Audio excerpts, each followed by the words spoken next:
과거에도 어떤 사례가 있었냐면 국회의장이 말씀하신 것처럼 국회는 지금까지 관행에 따라서 여야가 합의하는 법안을 처리하는 것을 우선으로 한다. 그럼에도 불구하고 이 사안 자체는 국민적 관심이 지대하기 때문에 여야가 합의하지 않는다면 의장으로서 직권상정도 배제할 수 없다라고 압력을 넣어요.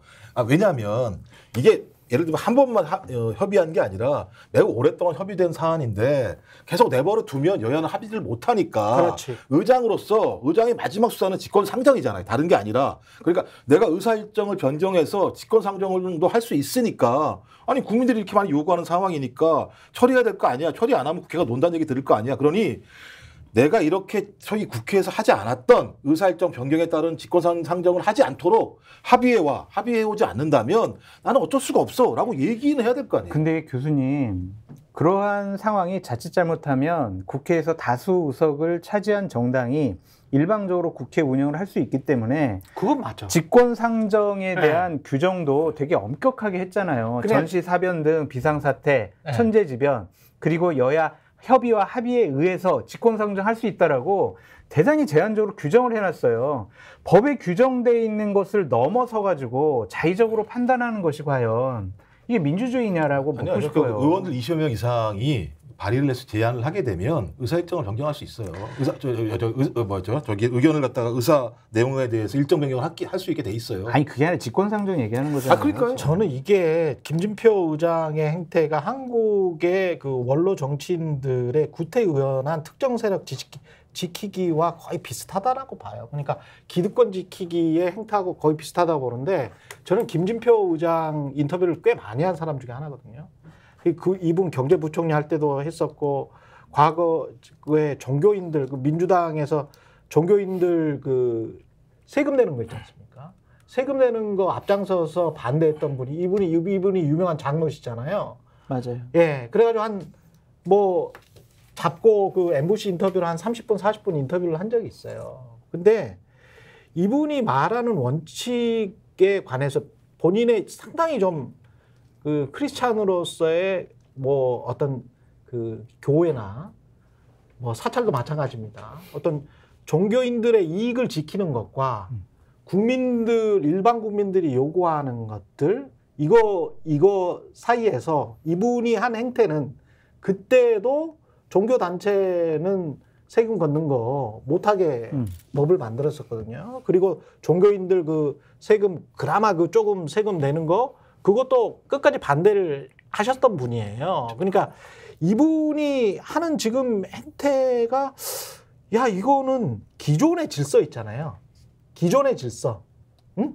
근데 그게 사실은 사람들이 다 일반 대중이 저거 공정해?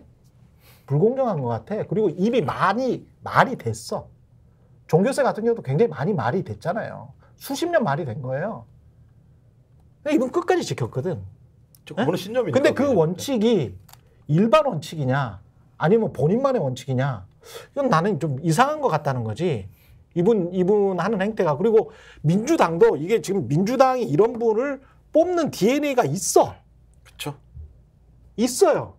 나는 이게 점잖게 하는 척이라고 봅니다. 이거야말로 위선이라고 봅니다. 근데 최인코님, 그럼 국회의장이 원론적으로 공개적으로 합의 정신, 대화 타협, 조율을 강조를 해야지 이렇게 다수당의 압력에 의해서 그냥 본인의 예전 당적의 요구에 의해서 국회 운영하는 게 맞냐 이거죠. 아까 장 소장님 말씀하신 것처럼 따끔하게 혼을 내고 여당이 지금 아무런 이유 없이 지금 질질 끌고 있다면 그만해라. 이거 한두 번도 아니고 지금 계속 논의가 됐던 사안이잖아. 그러면 그 내용 중에서 정확하게 반대되는 내용을 합의를 해갖고 오랄지 아니면은 나는 국회의장은 여당의 주장 중에서 이런 내용은 타당성이 있다고 본다. 그러면 야당이 좀 양보해라. 그렇죠. 라고 하면서 국회의장 중재안을 제시를 한달지. 이게 국회의장 어른이 할 노릇 아닙니까? 그렇죠. 대부분 이렇게 해왔었죠. 실제적으로. 어른의 일을 안 하고 따끔하게 혼내지도 않고 중재안도 제시하지 않고 그리고 본인은 사실상의 외유 출장 가겠다? 그러니까 이제 그런 말이 안 되지. 그런 부분을 비판하는 것과 합의 정신을 강조하는 것을 다 뭉뚱그려서 김진표 나쁜 사람이라고 비판하는 것은 좀 무리가 있다. 지금 말씀하시는 부분은 충분히 비판받고 잘못된 일인데 합의해와라라고 계속 국회의장으로서 중재를 시도하는 것 자체를 잘못됐다라고 말씀하시면은 저는 좀 받아들이기가 어렵다. 그거는 결이 다른 이야기니까 맞아요. 그러니까 만약에 그래서 맞아요. 오늘 만약에 여야가 합의를 못했어요. 합의 못할 것 같아요. 그럼 직권상정을 안 했어요. 그럼 통과가 안 됐어요. 그럼 최수근 특검법 같은 경우는 제가 볼 때는 안 되는 거예요. 21대 국회 내에서. 그렇지.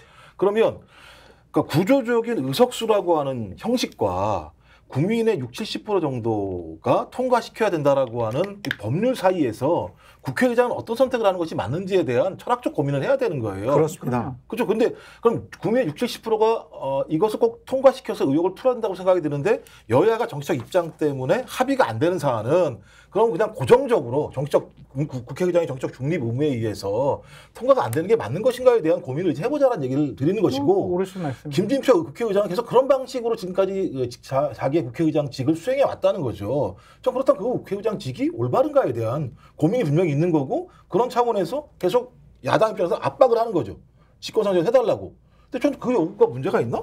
당연히 국회의장이 가지고 있는 직권상정 권한을 국민을 위해서 해달라고 얘기하는 건데 그것마저도 정치적 중립을 훼손하는 거라고 비판한다면 야당은 아무것도 할 수 있는 게 없어요. 그러면. 그러니까.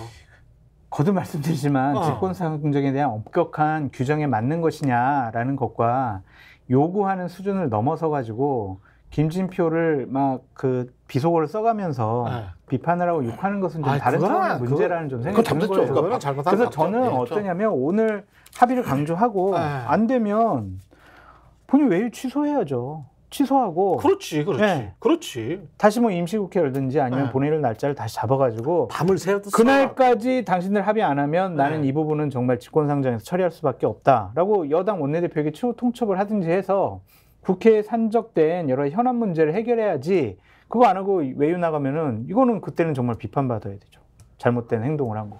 그렇죠. 그 말씀을 드린 거라서 오늘 그러니까 어떤 행동을 보이느냐에 따라서 우리의 비판이 정당했는지 안 했는지를 김진표 국회의장의 행위로서 확인되는 거니까 대신 이제 압박은 해야죠. 우리가 계속. 그러니까 제가 두 분 말씀에 반박을 했던 근본적인 이유가 국회의장은 중립성을 지킬 필요가 없어.